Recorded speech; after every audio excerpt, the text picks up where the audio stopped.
வணக்கம். சற்று முன் வெளியான முக்கிய தகவல். தனியார் கடன் தள்ளுபடி அரசாணை வெளியீடு. தமிழக அரசின் 6 சவரன் தள்ளுபடி அறிவிப்பு எந்தெந்த வங்கிகளுக்கு பொருந்தும்? சற்று முன் அரசாணை வெளியீடு. இது போன்ற பல விஷயங்கள் இந்த வீடியோவில் பார்க்கலாம். வீடியோ முழுசாக பார்த்துக்கோங்க. உங்கள் நண்பர்கள் எல்லாருக்கும் ஷேர் பண்ணி விட்டுருங்க.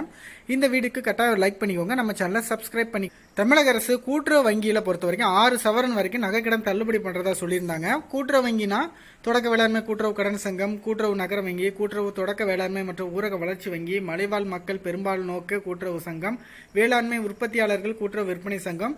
ஸோ இது போன்ற வங்கிகள் ப்ளஸ் மத்திய கூட்டுறவு வங்கி, மாநில கூட்டுறவு வங்கி எல்லாத்துலேயுமே உங்களுக்கு தள்ளுபடி பண்ணுறாங்க. பாண்டியன் பேங்க், பல்லவன் பேங்க் பொறுத்த வரைக்கும் அது பண்ணுவாங்களா இல்லையான்னு டவுட்டு தான். ஏன்னா அது சென்ட்ரல் கவர்மெண்ட் ரிலேட்டடாக இருக்கும். இந்த நகைக்கடனானது எந்த டேட் வரைக்கும், எந்த டேட் வரை ஃப்ரம் டு எல்லாமே எப்படி இருக்கும்னா இதுக்கான அரசாணை வந்த பிறகு தான் தெரியும். மேக்ஸிமம் இதை பற்றி யாரும் கவலைப்பட வேண்டிய அவசியமே இருக்காது. அப்படி தான் இருக்கும். ஜனவரி 31, 2021 வரைக்கும் கொடுக்கலாம். இல்லைனா பிப்ரவரி 1, 2021 கொடுக்கலாம். இல்லைனா பிப்ரவரி 24, இல்லைனா பிப்ரவரி 25 வரைக்கும் கொடுக்கலாம். அது மட்டும் இல்லாமல் 7 சவரன் 6 சவரன் வரைக்கும் தள்ளுபடின்னு கொடுத்துருக்குறாங்க. ஒருவேளை நீ 7 சவரன் வச்சுருந்தா, இல்லைனா 4 சவரனா 2 வாட்டி வச்சுருந்தா, 4 நாளாக 8 வச்சுருந்தா, இல்லைனா சின்ன சின்னதாக சில்லறையாக சேர்த்து நிறையா வச்சுருந்தா எதுனா தள்ளுபடி ஆகுமா அப்படின்னு கேட்டிங்கன்னா அதுக்கான விரிவான விளக்கம் அரசாணையில் தான் இருக்கும். இப்போதைக்கு 6 சவரனுக்கு உள்ளே யாருன்னா வச்சுருக்கீங்களோ அவங்களாம் தள்ளுபடி.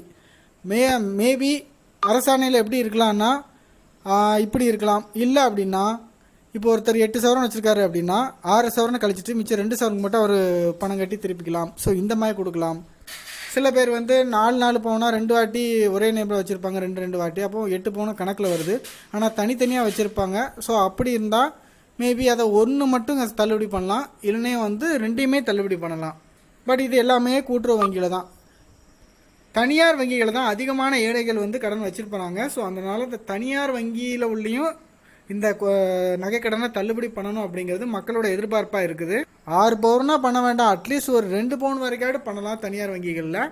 தனியார் வங்கிகளிலும் மற்ற தேசியமயமாக்கப்பட்ட வங்கிகள்லையும் அட்லீஸ்ட் ஒரு 2 பவுனாட்டும் தள்ளுபடி பண்ணலாம். எலெக்ஷன் டேட் அறிவிச்சதுனால அரசாணை வரணும்னா கொஞ்சம் குழப்பமானது தான். ஆனால் திடீர்னு இன்றைக்கி அரசாணை, பள்ளிக்கல்வித்துறை அரசாணை வந்திருக்கு. ஸோ அதனால இந்த நகைக்கடன் தள்ளுபடி அரசாணையும் சீக்கிரம் வரும் அப்படின்னு எதிர்பார்க்கப்படுகிறது. பள்ளிக்கல்வித்துறையில் 9, 10, 11ஆம் வகுப்பு மாணவர்கள் ஆல் பாஸ் அதுக்கான அரசாணை 25ஆம் தேதி டேட்டு போட்டுட்டு இன்றைக்கி ரிலீஸ் ஆகிருக்கு. ஸோ இதே மாதிரி பழைய டேட்டு போட்டு இந்த நகைக்கடன் தள்ளுபடி அரசாணையும் வெளியாகலாம் அப்படின்னு எதிர்பார்க்கப்படுகிறது.